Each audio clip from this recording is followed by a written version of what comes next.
Mesdames, bonsoir. Messieurs, bonsoir et bienvenue dans cette grande édition du soir sur Canal Kin Télévision. C'était hier, jeudi 13 juin 2024, à l'hôtel de la Défense nationale et anciens combattants à Kinshasa, en présence du secrétaire général du gouvernement, que le vice-premier ministre de la Défense nationale et ancien combattant sortant, Jean-Pierre Bemba Gombo, a remis le bâton de commandement au nouveau vice-premier ministre de la Défense nationale, Kabombo Mwadiamvita. Suivez. Dans son discours des circonstances, le vice-premier ministre de la Défense nationale sortant, Jean-Pierre Bemba, n'a pas manqué de rendre des hommages mérités au président de la République et commandant suprême des forces armées pour la confiance placée en sa personne. Aussi a-t-il retracé les réalisations opérées lors de son passage à la tête du ministère de la Défense nationale et anciens combattants et les défis qui restent à relever. Quittant le ministère de la Défense dans le contexte de la montée en puissance de l'armée, Jean-Pierre Bemba a épinglé quelques réalisations parmi tant d'autres enregistrées.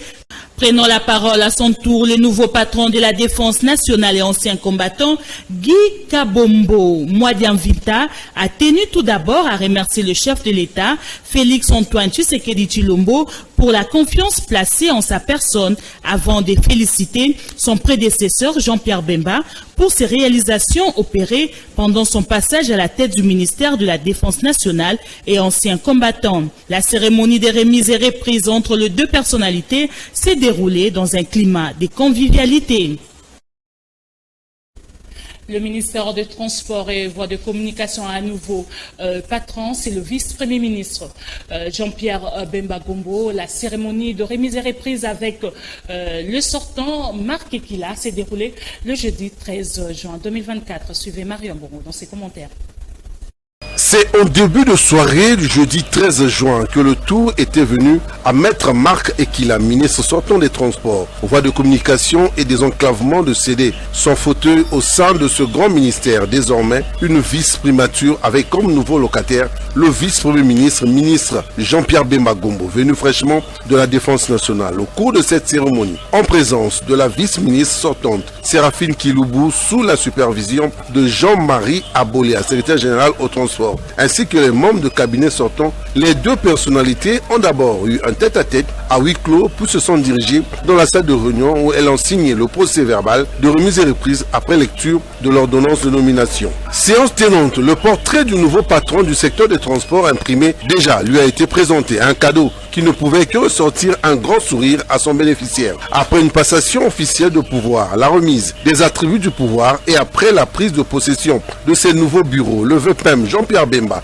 a immortalisé cet événement par une photo de famille qui restera à jamais gravée dans l'histoire de ce ministère. Après 3 ans de travail accompli au ministère de Transport et vice-ministre, le ministre AI, puis titulaire Maître Marc Ekila, désormais ministre de la formation professionnelle, a quitté la tête haute, le tête du gouvernement, pour de nouveaux challenges au service de la nation. Au ministère de l'Intérieur, Sécurité, Décentralisation et Affaires coutumières, Jacquemain Chabani prend officiellement ses fonctions à travers une cérémonie de remise et reprise avec le vice-premier ministre sortant, Peter Kazadi. Suivez. Peter Kazadi et Jacquemain Chabani, respectivement vice-premier ministre et ministre en charge de l'Intérieur et de la Sécurité sortant, ainsi que VPM de l'Intérieur entrant, ont procédé à la remise et reprise ce jeudi 13 juin. Avant cette traditionnelle remise et reprise, les deux personnalités, à savoir les VPM de l'Intérieur sortant et entrant, se sont entretenus à huis clos afin de se prégner de plusieurs dossiers stratégiques liés à la sécurité nationale. Ensuite, les deux personnalités se sont rendues à la salle Virunga, située dans l'enceinte du ministère de l'Intérieur, où toutes les forces de sécurité nationale étaient présentes pour attendre le discours du nouveau VPM entrant, Jacquemain Chabani. Et j'aimerais aussi exprimer avec mes hommages les plus déférents toute ma gratitude à son Excellence, Monsieur le Président de la République, Félix-Antoine Tshisekedi Tshilombo, commandant suprême, chef de l'État, ainsi qu'à son Excellence Madame la Première ministre, pour avoir porté leur choix sur ma personne et celle de Madame et Monsieur les vice-ministres ici à mes côtés.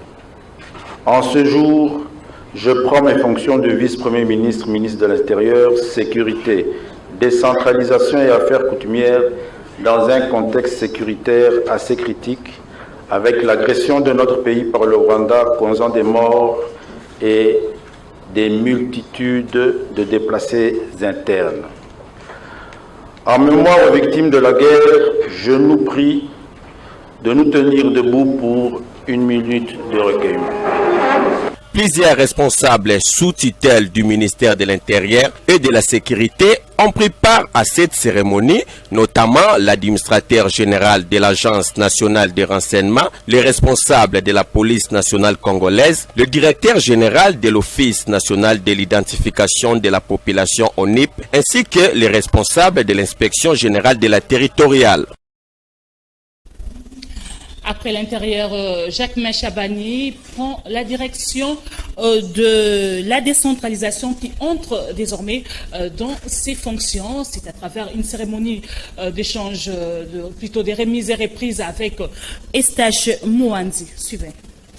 Le VPM Jacquemain Chabani Louko occupe officiellement le ministère de la décentralisation, désormais intégré dans ses attributions contrairement au gouvernement passé. La cérémonie de remise et reprise entre lui et Estache Mouanzi, ministre sortant de la décentralisation, a eu lieu ce jeudi 13 juin 2024 après un entretien à huis clos entre les deux personnalités. Lors de son discours, Estache Mouanzi, ministre sortant de la décentralisation, a énuméré des piliers et des réformes institutionnelles que devront prendre en compte la nouvelle équipe entrante, notamment la réhabilitation d'une cellule d'appui à la décentralisation, le financement pour le fonctionnement de cette cellule et notamment un bâtiment administratif en urgence. À son tour, le vice-premier ministre de l'Intérieur, de la Sécurité, de la Décentralisation et des Affaires coutumières, Jacquemain Chabani Louko, a tout d'abord assuré qu'il accomplirait une mission de continuité basée sur la consolidation des acquis du mandat précédent. Il a également exprimé le souhait de pouvoir compter sur l'expertise du ministre sortant. À noter que cette cérémonie s'est tenue en présence du secrétaire général à la décentralisation et du coordonnateur de la cellule technique d'appui à la décentralisation CTA2. Resserrer le lien professionnel, diagnostic général de nouvelles directives, nouveaux défis pour l'émergence du secteur de l'environnement et développement durable avec la ministre déléguée. Ce sont là le mot de la ministre d'État, ministre en charge de l'environnement et développement durable, Eve Bazaïba Massoudi, à la présentation de son équipe ministérielle du développement et plutôt de l'environnement et du développement durable. C'était juste après la cérémonie de sa reconduction. Suivez. Reconduite dans ses fonctions au sein du gouvernement Soumino Atuluka, Eve Bazaïba Massoudi, ministre d'État, ministre de l'Environnement et Développement durable, promet de nouveaux défis pour l'émergence du secteur de l'environnement et développement durable aux côtés de la ministre déléguée afin de poursuivre l'élan avec détermination. Vu le volume du travail, je disais, à part ça, l'environnement est grand.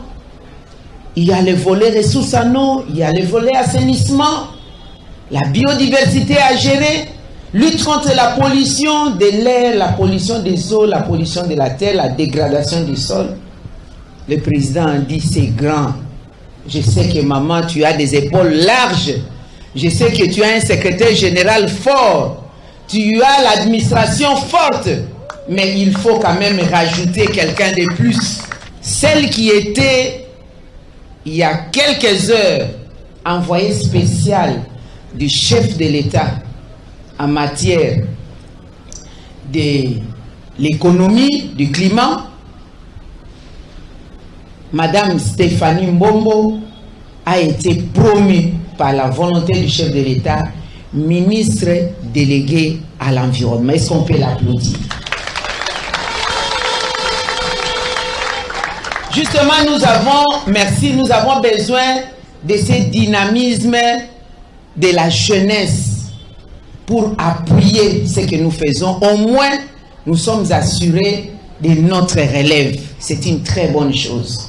Devant les agents et cadres de l'administration de l'environnement et développement durable, le secrétaire général à l'environnement a salué les efforts de la ministre d'État, ministre de l'Environnement et Développement durable durant 3 ans passés à la tête de ces ministères, qui aujourd'hui une référence de la résolution du changement climatique dans l'échiquier international.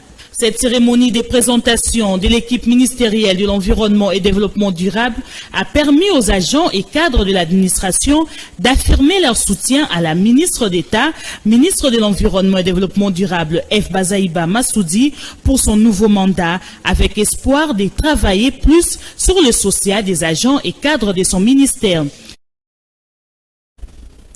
Après cette présentation, quelques cadres de différentes structures à l'environnement ont exprimé leur satisfaction. Suivante. Je suis parmi les gens qui sont tellement ravis de sa reconduction. Vous avez vous-même suivi et vous avez vu le programme du gouvernement qui dit que nous poursuivons. Quand on poursuit quelque chose, ça signifie que là où on avait commencé, on n'est pas encore arrivé, mais c'est déjà bien parti et nous devons atteindre l'objectif. C'est pourquoi on a voulu la reconduire et nous sommes très ravis. Nous du ministère de l'Environnement et de l'Administration, moi en tant que directeur chef de service de reboisement et horticulture, quand je mets encore le rétroviseur, je regarde ce que nous avons réalisé avec cette brave dame. Je ne peux que me réjouir de sa reconduction. J'attends encore de grandes choses. Elle a tellement beaucoup travaillé, elle a donné du contenu au ministère de l'Environnement et après ce contenu, nous attendons aussi les social des agents parce que les agents crient que non, c'est vrai, maman a bien travaillé, mais elle n'a pas pensé au social. Mais vous savez que quand on construit une maison, on commence par la fondation. Et en élevant le mur, c'est là où on atteint maintenant les points de satiété, là où les agents vont se retrouver. Je crois que, comme il a bien dit, elle a ramené le pays à son niveau, au niveau international. Maintenant, elle va s'occuper du national. Et ce que nous attendons, comme elle a bien dit, c'est créer les conditions, de bonnes conditions de travail, de bonnes conditions sociales. À travers la République en matière d'environnement et surtout qu'elle arrive, comme elle a promis, à améliorer les conditions des communautés locales, les peuples autochtones qui vivent dans nos forêts. Patrick Mouyaya, au ministère de la Communication et Médias, s'y prête cette fois-ci le successeur à sa propre succession de diriger autrement ces ministères. Et Jules Boulembi, images et commentaires. Cette activité déroulée en présence du secrétaire général à la communication et aux médias, Cléophas Malaba, a également connu la présence de son directeur de cabinet, Nicolas Lianza. Nommé dans le gouvernement souminois, le ministre promet plus d'innovation, plus d'engagement et de détermination pour différencier son précédent mandat à celui-ci. Durant cette cérémonie symbolique dans son cabinet, le secrétaire général aux médias a même donné l'essence de cet événement en ces termes.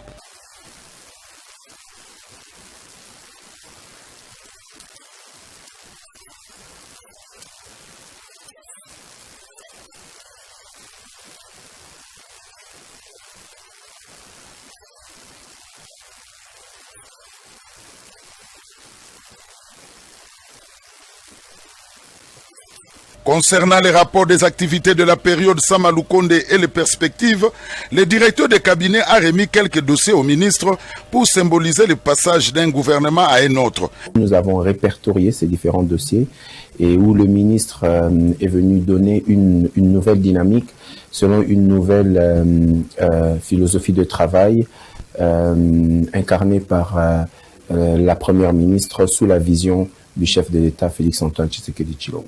Parmi ces dossiers figure celui du Congrès de l'Union nationale de la presse du Congo. Investi le mardi 11 juin à l'Assemblée nationale, le ministre Patrick Mouyaya et ses collègues du gouvernement souminois seront déjà ce vendredi autour du président de la République pour la première réunion du Conseil des ministres du gouvernement souminois. À la justice, encore une cérémonie de remise et reprise. Constant Moutamba et Samuel Mbemba prend la commande de ces ministères. Suivez. Ce jeudi 13 juin, il y a eu passation des témoins au vice-ministère de la Justice et contentieux international entre Mamboula Mbemba Tade et maître Samuel Mbemba Kabouya Tanda, respectivement vice-ministre sortant et celui entrant. Dans son allocution, le nouveau vice-ministre de la Justice et contentieux international Samuel Mbemba a précisé que c'est ce ministère qu'il avait accueilli quand il débarquait à Kinshasa après ses études de droit en Belgique. Il a presté comme conseiller en 2009. Puis, il a travaillé successivement à ces ministères avec 2 ministres. Avant d'aller au Palais du Peuple comme député national, j'ai eu à travailler ici comme conseiller pour un total de 10 ans. C'est une maison que je connais. Je voudrais, pour aujourd'hui, dire merci à son Excellence, Monsieur le Président de la République, Félix Antoine Tshisekedi Tshilombo, pour la confiance qu'il a daigné placer en ma modeste personne. L'heure n'est pas aujourd'hui à de grandes déclarations. Je dis simplement que c'est une maison que je connais et nous travaillerons pour le meilleur, c'est-à-dire pour les résultats. Bien avant, il y a eu cérémonie de remise et reprise entre la ministre d'État en charge de la Justice et garde des Sceaux Rose Mutombo Kiese et le ministre d'État entrant Constant Moutamba. Boudimbo quitte les hydrocarbures, prend les commandes de sport où il remplace Kaboulo, François Kaboulo. Suivez cet élément. Les différents ministres se sont soumis au rituel de la traditionnelle remise et reprise avec leurs prédécesseurs. Question de remettre très rapidement au travail. Dans ce lot se trouve également le ministère des Sports qui désormais a un patron. Après la visite du secrétaire général des Sports, la signature et échange de PV, le ministre sortant Kaboulo Mwana Kaboulo a souhaité un fructueux mandat à son successeur. Je voudrais remercier également le ministre entrant, Didier Boudimbo, avec qui j'ai partagé des moments agréables parce qu'on a passé un moment ensemble au gouvernement. Nous avons même réalisé quelques missions de sport avec le ministre dont les bénéfices viennent de tomber parce que la Ligue de football français vient de nous accorder l'organisation du trophée de champion. Nous avons bataillé très très dur à Paris avec le ministre Boudimbo et nous avons obtenu cela pour la République démocratique du Congo. Prenant la parole à son tour, le ministre des Sports entrant Didier Boudimbo est conscient de la complexité des défis de ce secteur. Comme le ministre l'a dit, ce ministre sortant, il part mais il reste parce que c'est un sportif. Nous quand on a grandi, on avait sa voix dans nos têtes. Telle personne a fait ça, on avait sa voix dans nos têtes. Donc on a un peu, une fois, il a même fait un peu le conseil des ministres. Mon ami qui faut. C'est mon ami qui fait ça. Oui, donc, ouais, faut ça. Donc on a ça en nous. Moi, ce que je peux dire, à part mes collaborateurs et ceux que nous avons trouvés ici au ministère des Sports, c'est qu'on va travailler. On doit essayer de concilier tout ce qui est possible, qu'il y a eu comme problème entre ministère et fédération. Parce que je pense qu'un royaume qui est divisé n'a pas des longs jours. Ayant occupé son fauteuil de travail, il peut maintenant commencer car les sportifs attendent beaucoup du nouveau patron des sports congolais. Une délégation de députés de la province du Kasaï a rencontré le ministre d'État, ministre des ITP, Alexis Guizarro. Il était question notamment de s'imprégner de l'évolution du dossier du pont Kaluebo. Suivez ces récits de Lydie Lufuladion. C'est une séance de travail axée sur les infrastructures routières de la province du Kasaï. Les députés élus de cette province ont, ensemble avec le ministre d'État en charge des ITP, passé en revue l'état des infrastructures routières et autres ouvrages, estimant que la province du Kasaï est placée dans les oubliettes. Très attentif à leur doléance, Alexis Guissaro-Mouvouni a rassuré ses représentants du peuple du positionnement de la province du Kasaï dans les différents projets routiers du gouvernement congolais. La problématique des érosions et la quotité réservée aux ITP dans le budget de l'État ont aussi été examinées. Nous avons émis le vœu de voir le gouvernement de la République se préoccuper aussi des questions d'ordre d'infrastructure dans la province du Kasaï. Nous avons beaucoup insisté, l'espace Kasaï, c'est 5 provinces. Et la province de 5 provinces, l'espace Kasaï, et la province du Kasaï est une province à part entière. Souvent, l'opinion et même les autorités ont tendance à penser que l'espace Kasaï, c'est un seul coin. Nous avons aussi droit à la vie, nous avons aussi droit aux avantages de l'État congolais et c'est pourquoi nous avons passé ce moment important avec le ministre. Nous en sortons très heureux parce que le ministre a décidé de positionner la route allant de kilomètre 600, Idiofa, Ilebo, Mweka, Bedemba et Kananga dans le fond chinois. Et là, ça nous a beaucoup intéressé. Et également, la question des érosions a été abordée par le ministre. Certes, il y a un problème de financement qui se pose. Nous, en tant qu'autorité budgétaire, en tant que députés nationaux, nous sommes résolus à avoir un œil regardant sur la quotité réservée au ministère des Infrastructures. Au sujet du pont flottant Kaluebo qui s'était effondré dernièrement, ces élus rentrent rassurés des réponses du patron des ITP qui annonce pour bientôt la disponibilisation des fonds pour la réhabilitation de cet ouvrage. Cette délégation des députés nationaux élus du Kasaï a émis le vœu d'accompagner le gouvernement à travers le ministère des ITP dans l'accomplissement de ses missions, notamment celle de développer le pays par les routes.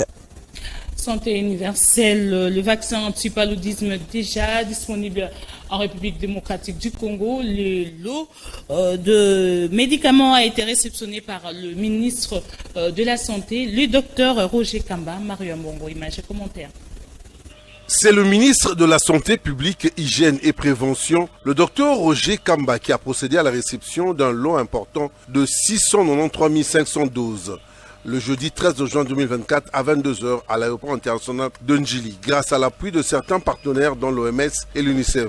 Nous sommes là pour recevoir pour la première fois en République démocratique du Congo des vaccins pour lutter contre le paludisme. Vous savez que malheureusement le paludisme est une des plus grandes causes de mortalité, notamment chez les enfants, et nos petits-enfants, c'est eux qui payent le plus lourd prix de cette maladie. Il a en outre précisé que ce vaccin sera donné en 4 doses à 6 mois, 7 mois, 9 mois et 15 mois, en suivant les provinces les plus touchées par la maladie, notamment le Congo central, le Grand Bandundu et Kinshasa. Ainsi de suite pour assurer une large couverture d'enfants en entendant d'autres lots, le vaccin étant préqualifié par l'OMS et sécurisé pour les enfants ainsi. Le ministre de la Santé publique, Hygiène et Prévoyance insiste sur sa qualité tout en laissant la main au ministère de la Recherche scientifique à continuer des recherches déçues. L'Organisation mondiale de la santé souligne que les vaccins contre le paludisme proviennent plus de la moitié des cas chez l'enfant dans l'année suivant la vaccination, quand les enfants sont exposés à un risque de maladie et de décès élevé. L'environnement bien avant la cérémonie de présentation de son équipe ministérielle, F. Bazaïba, ministre d'État, ministre de l'Environnement et du Développement durable, a reçu successivement les diplomates de différents pays, la Norvège et l'Égypte, tous deux en poste à Kinshasa.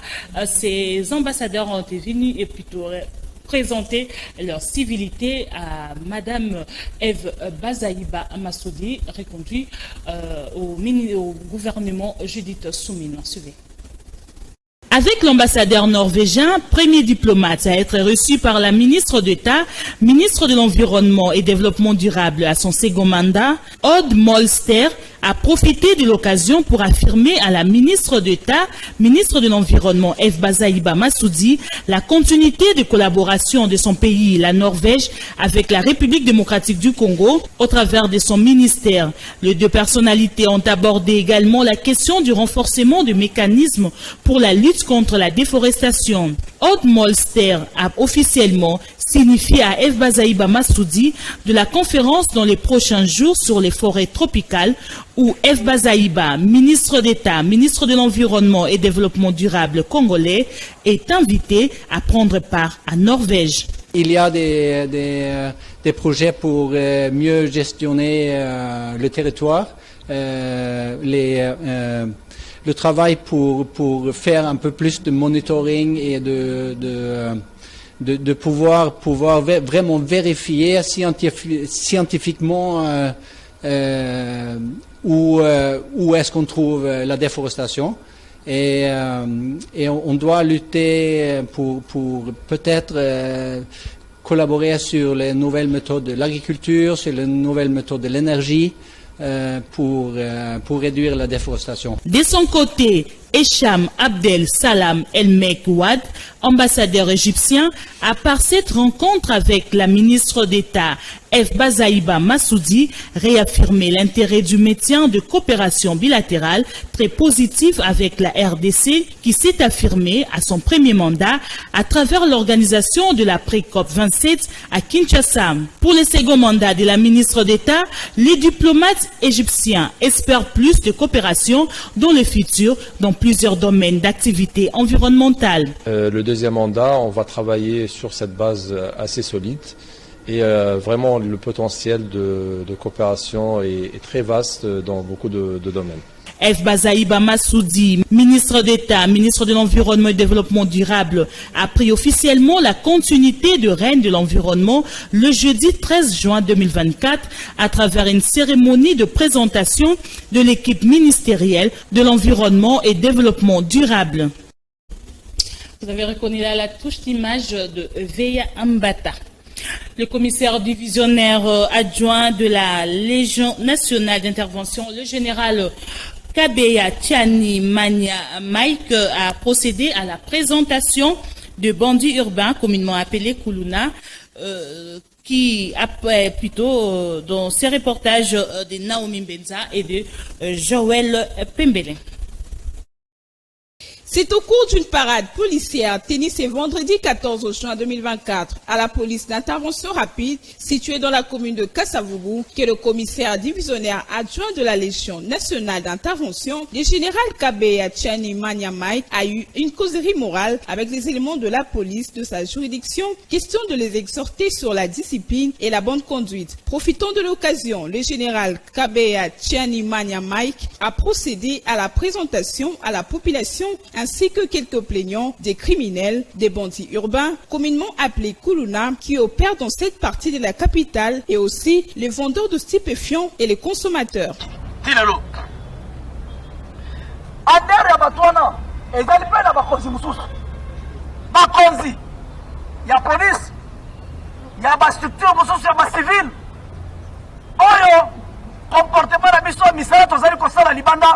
ezali ko déranger ba intérêt na bango criminel ba konziwala ba s'associer na batwana bazo pesa ba stratégie de sabotage et puis bazo tinda ba ko ba mikanda fo ba funda ka biso les non occupation légale à mabele pire les gens nationaux d'intervention tozali na vocation ya kokende na conflit foncier te ba conflit ya mabele etali biso te. On a conflit à ma belle, c'est pour les autres chaque jour. Ceux qui m'ont donné la réquisition à 5 présence à force pour la enquête préalable. Le général Kabeya Tiani Manya Mike est déterminé à mettre hors d'état de nuire tous les fauteurs de troubles et des bandits qui troublent la quiétude de la population dans sa juridiction. Message de l'Office de contrôle de transport. Message de vœux à son Excellence, Monsieur le Président de la République, chef de l'État, à l'occasion de la célébration de votre anniversaire. La Direction générale de l'Office congolaise de contrôle OCC en sigle ainsi que l'ensemble de son personnel, en l'insigne honneur de présenter à votre haute personnalité le vœu le meilleur de paix, de bonheur, de santé et de longévité. L'Office congolais de contrôle saisit cette opportunité pour vous exprimer son soutien tous azimuts dans les efforts que vous ne cessez de fournir d'une part pour la restauration de la paix et la sauvegarde de l'intégrité de l'ensemble du territoire national et d'autre part pour la réalisation de la grande ambition de développement que vous nourrissez pour notre pays, la République démocratique du Congo.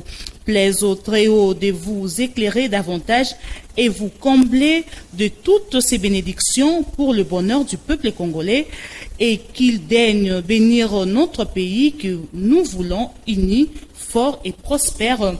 Le directeur général, le docteur Etienne Chimanga Mutombo, le président du conseil d'administration, Fortuna Ndambo Manjanju.